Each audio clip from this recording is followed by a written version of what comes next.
Good morning students. उपसंयोजक रसायन के अंतर्गत हम लास्ट वीडियो में बात कर रहे थे उपसंयोजक यौगिकों के नामकरण की, और मैंने ये बताया था कि जब उपसंयोजक यौगिकों की खोज की गई थी तब बहुत कम संकुल यौगिक उस टाइम ज्ञात थे। उनका जो नामकरण किया जाता था वो नामकरण या तो खोजकर्ता के नाम के आधार पर किया जाता था, जैसे मैंने आपको बताया था कि मैग्नस लवण है, या फिर जो संकुल यौगिक थे उनके रंग के आधार पर नामकरण किया जाता था। लेकिन उसके बाद जैसे जैसे संकुल यौगिकों की खोज और भी अधिक होती गई तो इनका नामकरण आईयूपीएसी पद्धति के द्वारा किया जाने लगा। आईयूपीएसी पद्धति द्वारा संकुल यौगिकों के नामकरण करने के मैंने आपको दो तरीके बताए थे। एक तो तरीका था कि सूत्र के आधार पर नाम लिखना, और दूसरा होता है नाम के आधार पर सूत्र लिखना। तो पहले तरीके में हम बात कर रहे थे सूत्र के आधार पर नाम लिखने की, और उसमें मैंने दो तरीके के संकुल यौगिक आपको बताए थे। एक तो था मोनोन्यूक्लियर और एक था पॉलीन्यूक्लियर, ठीक है। और मोनोन्यूक्लियर से मतलब वहां पर केवल एक ही प्रकार का मेटल आयन था, और पॉलीन्यूक्लियर में एक से ज्यादा प्रकार के मेटल आयन भी प्रेजेंट हो सकते हैं। उनको फिर हमने दो भागों में बांटा था, या तो वहां मेटल मेटल बॉन्ड होगा या ब्रिज के द्वारा वो जुड़े हुए होंगे। तो हम पहले बात कर रहे हैं, पहले स्टेप में हम बात कर रहे हैं सूत्र के आधार पर नाम लिखने की। सूत्र के आधार पर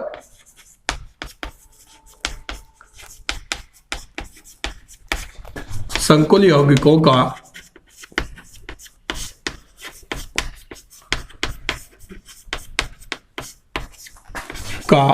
आईयूपीएसी नामकरण। इसके कुछ नियम हैं जो नियम आपको देखने हैं, और उन नियमों की जानकारी के पश्चात हम यह पता लगा पाएंगे, हम यह देख पाएंगे कि उस संकुल यौगिक का क्या नाम हो सकता है। नियमों की यदि हम बात करते हैं तो देखिए, पहला जो नियम है रूल 1, वो ये कहता है कि जिस तरीके से कोई भी लवण हमारे पास होता है, साधारण लवण जैसे है, मान लीजिए NaCl है, तो वहां एक भाग हमारे पास धनायन होता है और दूसरा भाग हमारे पास ऋणायन होता है। उसी तरीके से जो हमारे उपसंयोजक यौगिक हैं या संकुल यौगिक हैं, उनमें भी एक पार्ट आपका धनायन होगा और दूसरा पार्ट ऋणायन होगा। धनायन के रूप में हो सकता है संकुल धनायन हो, या सामान्य आयन जिसे हम बोल सकते हैं साधारण आयन के रूप में भी धनायन उपस्थित हो सकता है। उसी तरीके की स्थिति ऋणायन के साथ आ सकती है, अर्थात ऋणायन हमारा संकुल आयन भी हो सकता है, या एक साधारण आयन के रूप में भी ऋणायन उपस्थित हो सकता है। तो पहली बात या पहला नियम इन संकुल यौगिक या उपसंयोजक यौगिक के आईयूपीएसी नामकरण का होता है, वो ये होता है कि संकुल यौगिक को, जो भी आपका कोई संकुल यौगिक है, उस संकुल यौगिक को सामान्य लवण जिसे हम सामान्य आयन तथा संकुल आयन में विभक्त करना। सबसे पहले हमें जिस भी संकुल यौगिक का नामकरण करना है, उस संकुल यौगिक को एक सामान्य आयन से मतलब है साधारण आयन और संकुल आयन में विभक्त करना होता है। यह साधारण आयन या संकुल आयन दोनों ही हो सकते हैं, यहां भी धनायन हो सकता है, ठीक है, और ये ऋणायन हो सकता है संकुल आयन, ये ऋणायन भी हो सकता है और ये धनायन भी हो सकता है। मतलब यह हुआ कि दोनों ही तरीके के आयन के रूप में साधारण आयन भी व्यवहार कर सकता है और दोनों ही तरीके के आयन के रूप में संकुल आयन व्यवहार कर सकता है। तो सबसे पहला नियम यह निकल के आता है कि इन यौगिकों का आईयूपीएसी नामकरण करने के लिए हम संकुल यौगिक को साधारण आयन और संकुल आयन में विभक्त करते हैं। साधारण आयन कोई भी धनायन या ऋणायन हो सकता है, और संकुल आयन के रूप में कोई ऋणायन या धनायन हो सकता है। मैंने आपको, और आप सभी ये जानते भी हैं कि कोई भी संकुल यौगिक जो होता है उसमें जो भी कोऑर्डिनेशन स्फीयर के बीच में होता है, जैसे MLN, ये तो हमारा कहलाता है समन्वय मंडल। यदि यहां पर कोई आयन है तो वो होगा धनायन, ये होगा सामान्य आयन, और सामान्य आयन ये आपका धनायन के रूप में व्यवहार करेगा, तो ये ऋणायन, ये हमारा संकुल आयन के रूप में व्यवहार करेगा। यदि ये धनायन है तो ये संकुल ऋणायन होगा। यदि हम बात करें दूसरे तरीके के यौगिक की, जैसे मैंने लिखा MLN और यहां लिखा A, तो यहां पर ये हमारा संकुल आयन धनायन होगा, और ये हमारा जो प्रति आयन है वो ऋणायन की तरह कार्य करेगा। इस समय ये साधारण आयन होगा और ये संकुल आयन होगा। अर्थात हम ये देख पाते हैं पहले नियम के आधार पर कि कोई भी संकुल यौगिक में कोई भी आयन, चाहे वो धनायन है ऋणायन है, वो संकुल आयन भी हो सकता है और साधारण आयन भी हो सकता है। उसी तरीके से कोई भी संकुल आयन है वो ऋणायन भी हो सकता है और धनायन भी हो सकता है। ठीक है, अब हम बात करते हैं रूल नंबर 2 की। रूल नंबर 2 हमारा ये कहता है कि मान लीजिए आपके पास कोई भी संकुल यौगिक में जब आपने उसे सामान्य या साधारण आयन और संकुल आयन में विभक्त कर लिया, उसके पश्चात आप दूसरे रूल पर जाएंगे। दूसरा रूल हमसे ये कहता है कि साधारण आयनों का नाम लिखते समय, किसका? साधारण आयनों का नामकरण करते समय उनकी संख्या का उल्लेख नहीं किया जाता है। उनकी संख्या का उल्लेख नहीं किया जाता है। इसका मतलब यह हुआ वो जितनी संख्या में जुड़े हुए हैं उससे हमें कोई मतलब नहीं है कि वो कितने जुड़े हुए हैं। चाहे वो कितने में जुड़े हुए हों, हमें केवल उनका एक सामान्य नाम लिखना होता है। फॉर एग्जाम्पल मैं यह कह सकता हूं कि मान लीजिए पोटेशियम जुड़ा हुआ है, मान लीजिए 4 पोटेशियम जुड़े हैं, तो हम इसको कहेंगे केवल पोटेशियम, ना कि टेट्रा पोटेशियम। मान लीजिए यहाँ Cl3 जुड़ा हुआ है, इस तरीके का कोई कॉम्प्लेक्स है, तो हम उसे केवल बोलेंगे क्लोराइड, ना कि ट्राई क्लोराइड। ठीक है, तो दूसरा रूल हमारा ये कहता है कि जब हम किसी भी संकुल यौगिक का आईपीएसी नामकरण कर रहे हैं और सूत्र के आधार पर उसका नाम लिख रहे हैं, और हमने संकुल यौगिक को 2 पार्ट में डिवाइड कर लिया, एक पार्ट है हमारा साधारण आयन और दूसरा पार्ट है हमारा संकुल आयन। तो साधारण आयन चाहे वो धनायन है चाहे वो ऋणायन है, जब भी हम उसका नामकरण करेंगे, रूल नंबर 2 ये कहता है, तो नामकरण करते समय हम उन साधारण आयनों की संख्या का उल्लेख नहीं करते हैं, चाहे वो धनायन हो चाहे वो ऋणायन हो। अब हम बात करते हैं रूल नंबर 3 की। तो बात हो गई हमारे आयनिक स्फीयर या आयनिक मंडल में जो आयन उपस्थित था, प्रति आयन की तरह जो व्यवहार कर रहा था, चाहे वो धनायन हो चाहे वो ऋणायन हो, उसकी हम बात कर रहे हैं, बात कर ली है हमने इस रूल 2 में। अगर कोई संकुल यौगिक इस तरीके का है तो पहले धनायन का नाम लिखेंगे, उसके बाद संकुल आयन का नाम लिखेंगे। यदि, क्योंकि इस समय इस वाले संकुल यौगिक में, इस प्रकार के संकुल यौगिक में ये धनायन होगा और ये ऋणायन होगा, तो हम ये कह सकते हैं कि इनका नामकरण करते समय धनायन का नाम पहले तथा ऋणायन का नाम बाद में लिखा जाता है। अब वो धनायन एक सामान्य आयन हो या संकुल आयन हो, नाम उसका पहले ही लिखा जाएगा। यह कहता है हमारा रूल नंबर 3। जैसे यहां पर है तो यह धनायन है, सामान्य आयन प्रति आयन के रूप में यह व्यवहार कर रहा है, तो इसका नाम पहले लिखा जाएगा। यदि यह है तो यहां पर इसका नाम पहले लिखा जाएगा, उसका क्रम क्या होगा वो हम बात करेंगे यहां पर। क्योंकि यहां पर संकुल धनायन है इस टाइम, यहां पर सामान्य धनायन है और संकुल ऋणायन है। इस प्रकार के संकुल यौगिकों में संकुल धनायन है और सामान्य ऋणायन है।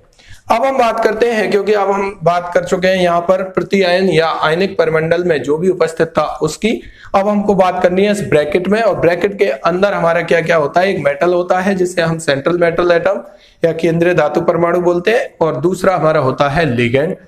ठीक है, अब हम बात करें कि जो कोऑर्डिनेशन स्फीयर या समन्वय मंडल होता है उसका नामकरण किस तरीके से किया जाता है। तो ये रूल नंबर 3 में पहले धनायन का नाम लिखेंगे, उसके बाद ऋणायन का नाम लिखेंगे। जैसे सामान्य कोई लवण होता है जैसे NaCl, तो वहां भी पहले Na+ और Cl- धनायन का नाम वहां लिखा जाता है, फिर ऋणायन का नाम लिखा जाता है। वैसे ही हमें संकुल यौगिकों में देखना है कि पहले धनायन का नाम लिखा जाएगा, फिर ऋणायन का नाम लिखा जाएगा। अब जब हम बात करते हैं किसकी, अंदर की, ब्रैकेट के अंदर की, इसका मतलब यह हुआ ब्रैकेट के अंदर का मतलब संकुल आयन की, वो संकुल आयन चाहे धनायन है चाहे वो ऋणायन है, तो वहां पर हम संकुल आयन का नामकरण करते समय, यह नियम होगा, संकुल आयन का नामकरण करते समय हम क्या करते हैं, नामकरण करते समय पहले लिगेंड का नाम, पहले क्या करते हैं, लिगेंड का नाम लिखते हैं, उसके पश्चात धातु का नाम, उसके पश्चात धातु परमाणु का नाम तथा इसकी ऑक्सीकरण अवस्था को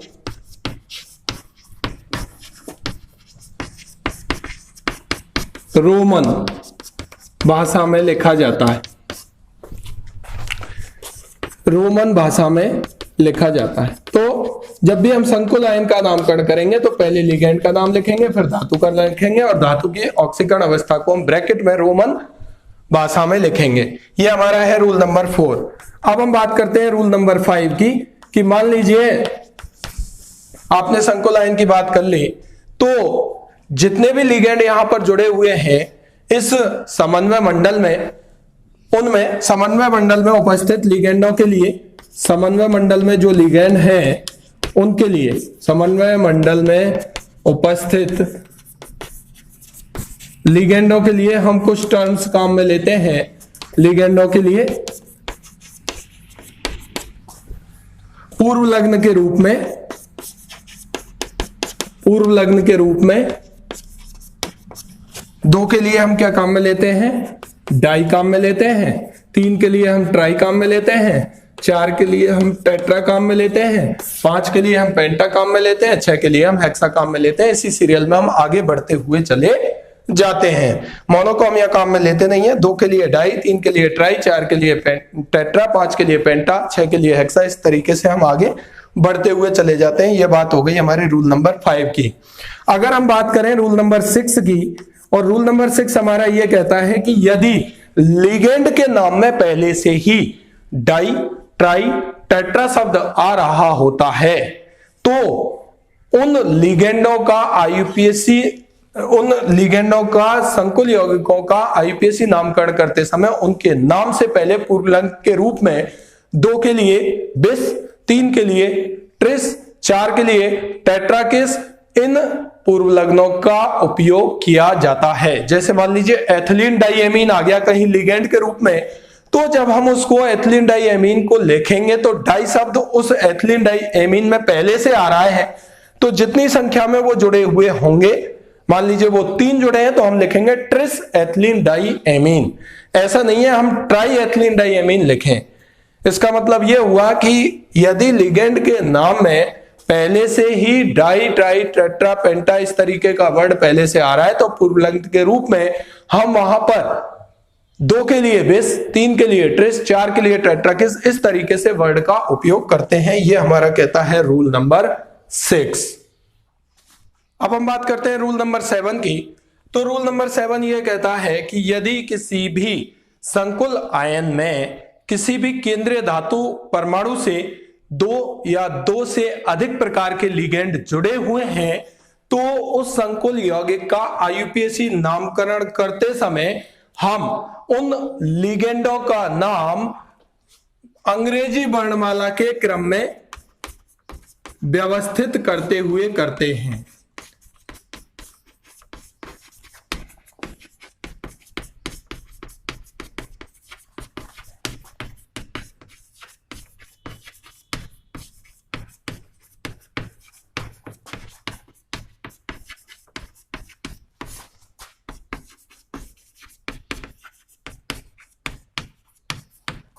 इसका क्या अर्थ हुआ, यदि किसी भी संकुल यौगिक में, मैं रिपीट कर रहा हूं रूल नंबर 7 को, यदि किसी भी संकुल यौगिक में किसी भी केंद्रीय धातु परमाणु से 2 या अधिक प्रकार के लिगेंड जुड़े हुए हैं तो उन लिगेंडों को किसका नाम हम पहले लिखेंगे और किसका नाम हम बाद में लिखेंगे, उसके लिए हम अंग्रेजी वर्णमाला का उपयोग करेंगे।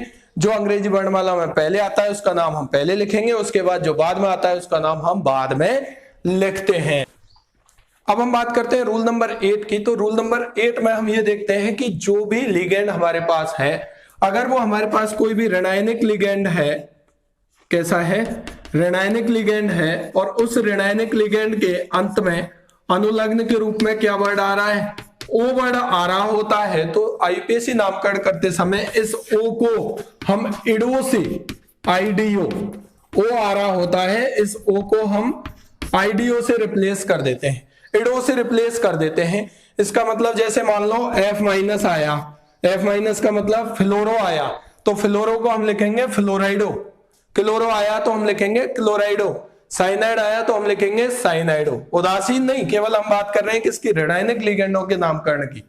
तो ऋणायनिक लिगेंडों में अगर अनुलग्न के रूप में O आ रहा है तो हम उस O को नामकरण करते समय किसके द्वारा रिप्लेस कर देते हैं, इडो के द्वारा रिप्लेस कर देते हैं। यदि हमारे पास F है, लिगेंड के रूप में F माइनस है, तो फ्लोरो ना लिख करके हम उसे क्या लिखेंगे, फ्लोराइडो। Cl माइनस है तो हम उसे क्या लिखेंगे, क्लोराइडो। इस तरीके से हमारा रूल नंबर 8 होता है ये, ठीक है। अगर हम बात करें नेक्स्ट रूल की, तो नेक्स्ट रूल हमसे ये कहता है, जिसे हम कहेंगे रूल नंबर 9। तो रूल नंबर 9 हमसे ये कहता है कि यदि हमारे पास किसी भी संकुल यौगिक में केंद्रीय धातु परमाणु से उभयदंतुक लिगेंड जुड़े हुए हैं, और उभयदंतुक लिगेंड ऐसे लिगेंड होते हैं जिनमें दाता परमाणु एक से ज्यादा होते हैं, परंतु केंद्रीय धातु परमाणु के साथ एक ही दाता परमाणु एक ही बार में बंध बनाता है, तो ऐसी स्थिति में उनका नामकरण करते समय हम जिस भी उभयदंतुक लिगेंड के दाता परमाणु के साथ केंद्रीय धातु परमाणु का बंध बना होता है उसको हम मेंशन करते हैं। जैसे हमने लिखा NO2, तो यहाँ NO2 में दो स्थिति है कि M के साथ हो सकता है N बंध बना रहा हो, M के साथ हो सकता है O बंध बना रहा हो। तो नामकरण करते समय हम वहां पर धातु और जिस भी दाता परमाणु जो कि हमारा उभयदंतुक लिगेंड है, जैसे साइनाइड जैसे CN है, अगर हम CN लिखें तो हो सकता है यहां से S ना हटा करके हम लिखें C के साथ बंध बन रहा है या बंध N के साथ बन रहा है। तो वहां पर हम लिंकेज को दिखाते हैं कि केंद्रीय धातु परमाणु का बंध किस दाता परमाणु के साथ बन रहा है, उसको भी वहां पर दिखाना होता है आईपीएसी नामकरण करते समय। या फिर हम एक वर्ड काम में लेते हैं, एक और लगाते हैं, यहां पर हम बोलते हैं जिसे कप्पा, कप्पा का उपयोग भी हम यहां पर करते हैं। ये होता है हमारा रूल नंबर 9, ठीक है। अगर हम बात करें रूल नंबर 10 की, ठीक है, तो देखिए अब रूल नंबर 10 की जब हम बात कर रहे हैं तो ये एक इंपॉर्टेंट रूल होता है कि यदि जो भी आपका संकुल आयन है, संकुल आयन से मतलब MLN ये है, इसके ऊपर यहां पर कैसा आवेश है, यदि संकुल आयन कैसा है, उदासीन है या धनावेशित है,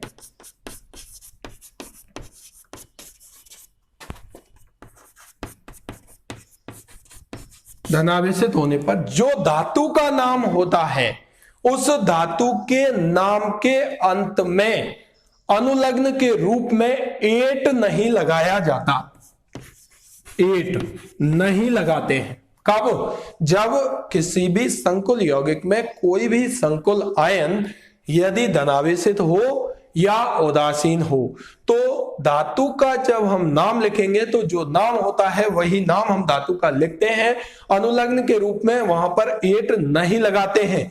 लेकिन यदि ये संकुल आयन कैसा हो, ऋणावेशित हो, कैसा हो, ऋणावेशित हो, मतलब इसके ऊपर माइनस हो, तो उस स्थिति में यहां पर हम धातु का नाम में क्या लिखते हैं, 8 लगाते हैं। धातु के नाम में हम क्या लगाएंगे, 8 लगाएंगे, ठीक है। इस रूल का भी हम यहां पर यूज करते हैं। इस तरीके से हम इन 10 नियमों का पालन करते हुए संकुल यौगिकों के नाम लिखने का प्रयास करते हैं कि कोई हमको सूत्र दे दिया गया, उस सूत्र के आधार पर किस तरीके से हम नाम लिख सकते हैं। कुछ एग्जांपल्स की सहायता से इसे सॉल्व करने का ट्राई करते हैं। कुछ उदाहरणों की बात करें तो देखिए, मैं उदाहरणों में सबसे पहला उदाहरण मान लीजिए लिखता हूं, K4FeCN6 सबने पढ़ा हुआ कॉम्प्लेक्स है, उपसहसंयोजक यौगिक है। इसके नामकरण की बात कर रहा हूं तो देखिए सबसे पहला नियम यह था कि इस संकुल यौगिक को हम दो पार्ट में तोड़ेंगे, और दो पार्ट में ब्रेक करने का मतलब यह हुआ कि ये वाला पार्ट हमारा जो प्रति आयन के रूप में ये क्या होगा, हमारे पास धनायनिक होगा, तो ये पार्ट हमारे पास कैसा होगा, ऋणायनिक होगा। तो ये साधारण लवण, साधारण आयन इस समय हमारे पास जो कि प्रति आयन के रूप में उपस्थित है वो कैसा है, धनावेशित है, जबकि संकुल आयन हमारा किस तरीके का है, ऋणावेशित है। उसके पश्चात मैंने आपको रूल नंबर 2 ये बताया था कि पहले हम धनायन का नाम लिखते हैं और फिर हम ऋणायन का नाम लिखते हैं, और जब भी हम धनायन का नाम लिखेंगे जो कि प्रति आयन के रूप में हमारे पास उपस्थित होगा तो उसकी संख्या का कभी भी उल्लेख नहीं किया जाता। तो इसके आधार पर यदि हम नाम लिख रहे हैं तो हम इसका नाम क्या लिखेंगे, पोटेशियम, ना कि टेट्रा पोटेशियम। ठीक है, यहां तक बात हो गई हमारे रूल नंबर 3 तक की। अब मैंने रूल नंबर 4, 5 में आपको ये बताया था। उसके पश्चात हम जाते हैं संकुल आयन का नामकरण करते हैं। संकुल आयन का नामकरण करते समय हम ये देखते हैं, पहले लिगेंड का नाम लिखते हैं, जितने लिगेंड यहाँ पर जुड़े होते हैं उनका नाम लिखा जाता है, पूर्णांक के रूप में उस संख्या को लिखा जाता है। फिर लिगेंड का नाम लिखा जाता है, उसके बाद धातु का नाम लिखा जाता है, फिर धातु की ऑक्सीकरण अवस्था रोमन अंक में प्रदर्शित की जाती है। तो अब हमने जब प्रति आयन के रूप में जो कि हमारे पास धनायन के रूप में उपस्थित था, अब हम नामकरण करेंगे संकुल आयन का। संकुल आयन का नामकरण करते समय पहले हम करेंगे लिगेंड का नामकरण। लिगेंड के नामकरण में भी पहले हम उसकी संख्या का उल्लेख करेंगे। चूंकि यहाँ पर 6 साइनाइड लिगेंड जुड़े हुए हैं तो मैं इसे बोलूंगा हेक्सा। 6 को हम क्या बोलते हैं, हेक्सा। और CN माइनस है, साइनो हम इसको बोलते हैं, तो इसे हम बोलेंगे साइनाइडो, साइनाइडो। ठीक है, ये हो गया। अब चूंकि नेगेटिव है और मैंने आपको बताया था कि जब किसी कोई हमारे पास ऋणावेशित लिगेंड हो और उसके नाम में अनुलग्न के रूप में यदि हमारे पास O आ रहा होता है तो हम O को इडो से चेंज कर देते हैं, इसलिए हमने इसको साइनाइडो कर दिया है। फिर हम बात करेंगे इसका, और ये हमारे पास कौन सा है, क्या है, धातु परमाणु। तो धातु परमाणु पोटेशियम हेक्सा साइनाइडो, और इसे हम लिखेंगे फेरम। अब यहां पर हम ये देखेंगे कि ये धनावेशित है तो ऑब्वियसली इसके ऊपर कैसा चार्ज आएगा, ऋणावेशित। मैंने अभी कहा था कि हमारा संकुल आयन कैसा है, ऋणावेशित। और अभी मैंने आपको रूल नंबर 10 भी ये बताया था कि जब हमारा संकुल आयन ऋणावेशित होता है तो धातु का नामकरण करते समय उस धातु के नाम के अंत में अनुलग्न के रूप में 8 जोड़ देते हैं। तो यहां पर क्या आ गया, फेरेट। फेरम की जगह क्या हो गया, फेरेट। ठीक है, अब हमें निकालनी है इसकी ऑक्सीकरण अवस्था। तो ऑक्सीकरण अवस्था निकालने के लिए हम क्या तरीका अपनाते हैं, ये मान लिया हमने x प्लस 6CN पे होता है -1 इजुकल टू, यहां पर ये +4 जुड़ा हुआ है तो यहां पर ये कितना आएगा, -4। तो ये आएगा x - 6 इजुकल टू -4, x -4 + 6, तो x इजुकल टू +2। तो ये किस ऑक्सीडेशन स्टेट में, फेरेट सेकेंड।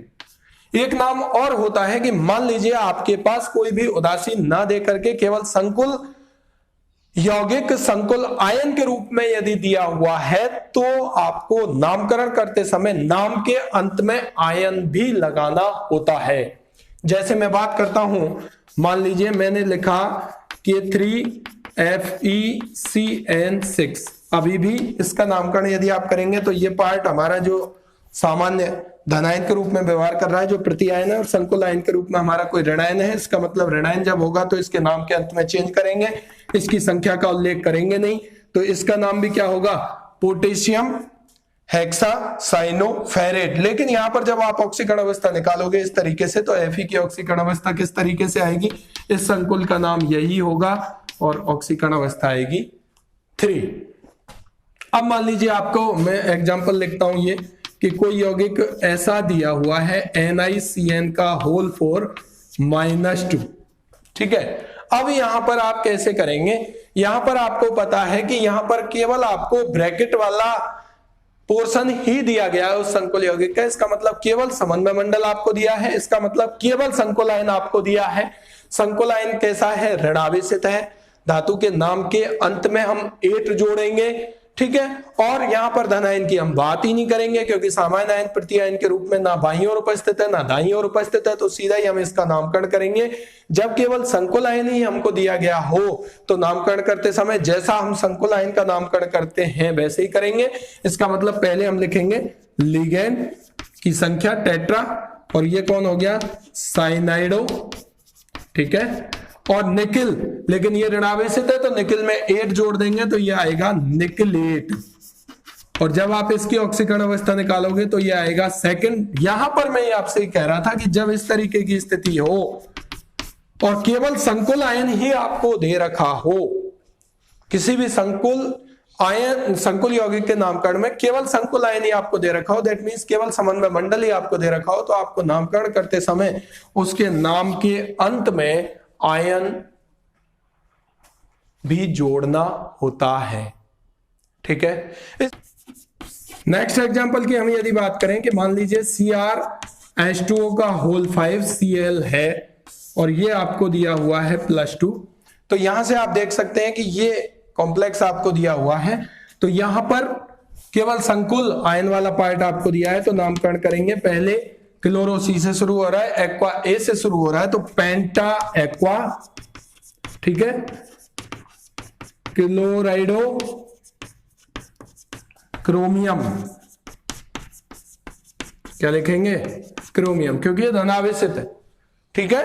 क्रोमेट नहीं करेंगे क्योंकि यह धनावेशित या उदासीन होता है, तो धातु के नाम के अंत में हम कोई चेंज नहीं करते हैं। यदि ऋणावेशित होता तो हम यहाँ पर 8 जोड़ देते क्रोमियम। अब हम निकालेंगे इसकी ऑक्सीकरण अवस्था, तो जब आप ऑक्सीकरण अवस्था निकालोगे ये X, ये हो गया 0, ये हो गया -1, ठीक है, इक्वल टू +2, ये उधर जाएगा तो हो जाएगा 3rd, ठीक है। और यहां पर लिख देंगे हम आयन।